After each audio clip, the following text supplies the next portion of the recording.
हमारे छोटे से घर की हवा भारी थी, बाहर मॉनसून के बादलों से भी ज्यादा। हर कोना, हर दीवार जैसे किसी अनकहे डर से भर गई थी।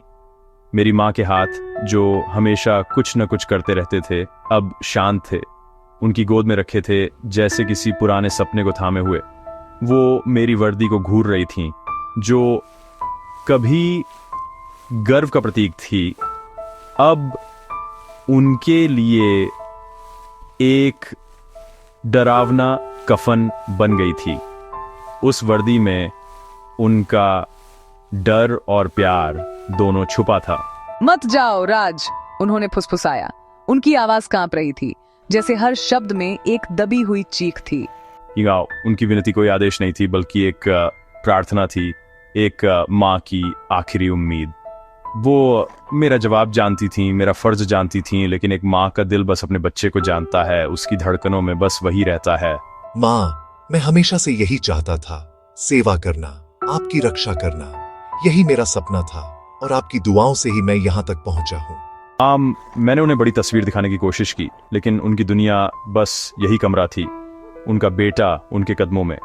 बाहर की दुनिया उनके लिए बस एक डरावना सपना थी। उन्होंने मेरा चेहरा अपने हाथों में लिया, शक की तलाश में, लेकिन उन्हें बस दृढ़ संकल्प मिला। वो आग जो उन्होंने मुझ में जलाई थी, अब मेरी आंखों में चमक रही थी।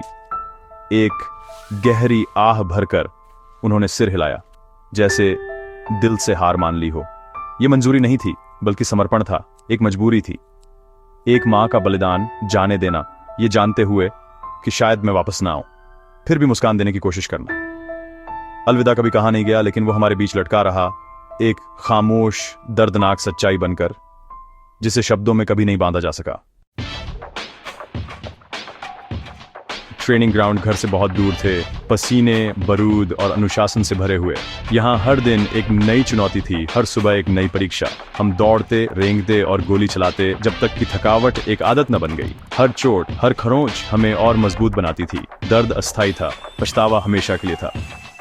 खुद को हर दिन थोड़ा और आगे बढ़ाना ही असली इम्तिहान था। घर पर मेरी माँ की जिंदगी इंतजार का एक नियम बन गई थी। हर आहट, हर फोन की घंटी चिंता का एक झटका।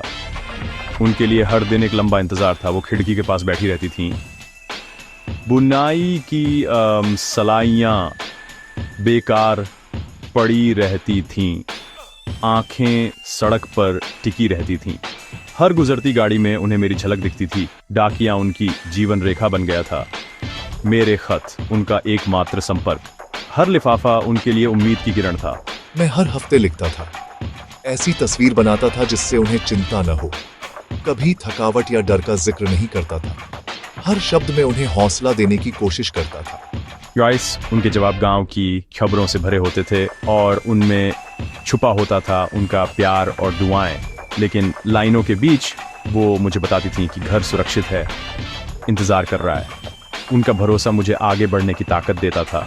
उनके सीधे सादे शब्द मुझे सहारा देते थे, मुझे याद दिलाते थे कि मैं किस लिए लड़ रहा हूँ। उनका प्यार मेरी ढाल बन गया था। जब मैं फौजी ट्रेनिंग में ढल रहा था, वो अपनी सहन शक्ति गढ़ रही थीं। हम दोनों अपने अपने मोर्चे पर डटे थे। हमारी लड़ाइयाँ अलग थीं, लेकिन उनकी शांत शक्ति मेरी रोशनी थी। उनकी दुआओं में मुझे हमेशा हिम्मत मिलती थी।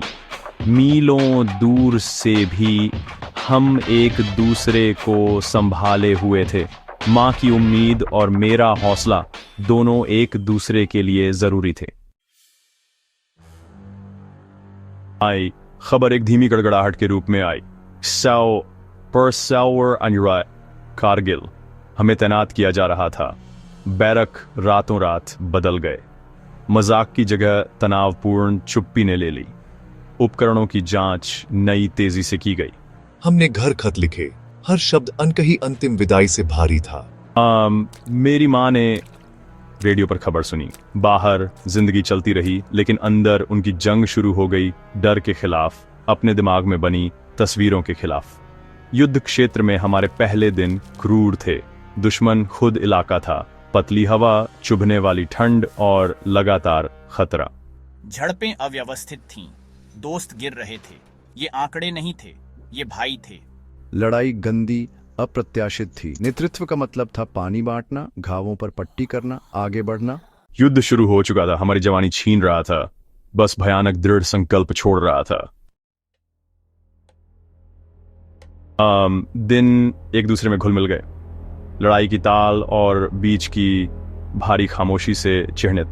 बंकरों में हम खतरे के लिए सुनते थे, लेकिन घर के विचार अंदर घुस आते थे, मोहक और खतरनाक। घर पर मेरी माँ अपनी ही खामोशी में जी रही थी।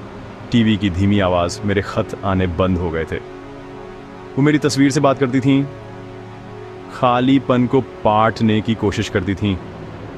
खाने का सामान कम होता जा रहा था, हम कट चुके थे, राशन कम पड़ रहा था। भूख दूसरा दुश्मन बन गई थी, ताकत और मनोबल को कम कर रही थी। मेरे आदमी उम्मीद के लिए मेरी तरफ देखते थे। मनोबल उतना ही जरूरी था जितनी गोला बारूद। मैं खामोशी और भूख को जीतने नहीं दे सकता था। असली लड़ाई सिर्फ दुश्मन के खिलाफ नहीं थी, ये निराशा के खिलाफ थी। हमें वापस लड़ने का कोई रास्ता खोजना था। भूख हमें सता रही थी, लेकिन जीत की एक गहरी भूख हावी होने लगी थी। पेट की आग से कहीं ज्यादा दिल में एक जिद थी, किसी भी हाल में हार नहीं मानने की। हम कहानी को फिर से लिखना चाहते थे, दुश्मन को अपना डर महसूस कराना चाहते थे। हर रात हम अपने अगले कदम की योजना बनाते, उम्मीद की एक नई किरण तलाशते। कार्रवाई की यह भूख खालीपन को ढक रही थी। हमें जीत चाहिए थी। यह भूख अब सिर्फ रोटी की नहीं थी, बल्कि सम्मान और अपने लोगों के लिए थी। हमें यह साबित करने की जरूरत थी कि हमारे पास अभी भी कुछ करने की शक्ति है। हम एक दूसरे का हौसला बढ़ाते, खुद को याद दिलाते कि हम अकेले नहीं हैं। दुश्मन आत्मसंतुष्ट हो गया, यह मानते हुए कि हम हार गए थे। उनका अहंकार हमारा अवसर था। वे हमारी हालत को कमजोरी समझ बैठे थे। ये योजना हताश थी। मैं अकेला जाऊंगा रात के अंधेरे में उनके सप्लाई पोस्ट से चोरी करने। हर कदम पर खतरा था, लेकिन और कोई रास्ता नहीं था। ये मेडल के लिए नहीं था, ये मेरे आदमियों को खिलाने, उम्मीद बहाल करने के लिए था। भूख से जूझते चेहरों पर मुस्कान लौटाना मेरा असली इनाम था। दुश्मन से चोरी करना अवज्ञा थी, हमारे शरीर और मनोबल को पोषण देने का एक तरीका। यह हमारी जिजीविषा का प्रमाण था। जोखिम बहुत ज्यादा था, लेकिन उद्देश्य डर से ज्यादा भारी था। डर के बावजूद हम आगे बढ़े। यह हमारे भाइयों, हमारे परिवार के लिए था। उनकी यादें हमें मजबूत बनाती रहीं। मैं अंधेरे में सरक गया, एक ऐसी भूख से प्रेरित होकर जिसे तोड़ा नहीं जा सकता था। यह भूख अब हमारी ताकत बन चुकी थी। चोरी का खाना लेकर लौटना ऐसा था जैसे मरने वालों को पानी देना। राशन ने हमें बदल दिया। राहत, उम्मीद, लड़ने की एक चमक लौट आई। आदेश आए, आगे बढ़ो, अगली चोटी पर कब्जा करो, दुश्मन को पीछे धकेलो। हम हमलावर बन गए, हताशा और जीत के स्वाद से प्रेरित। हमला भोर से पहले शुरू हुआ, पहाड़ और जगता में फट गया।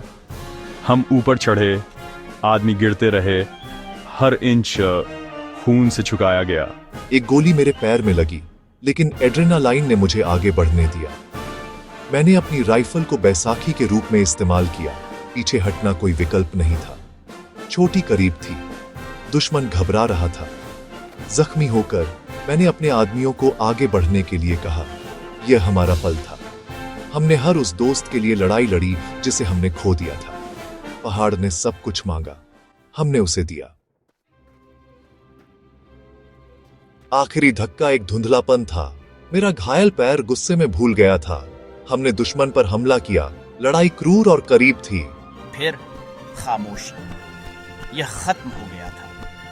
हम चोटी पर खड़े थे, गिरे हुए सैनिकों से घिरे हुए। तिरंगा फहराया गया। भावनाओं की एक लहर हम पर छा गई। जीत अविश्वसनीय रूप से भारी महसूस हुई। मेरी ताकत जवाब दे गई। दर्द ने मुझे घेर लिया। अंधेरा छाने से पहले मैंने अपना झंडा देखा।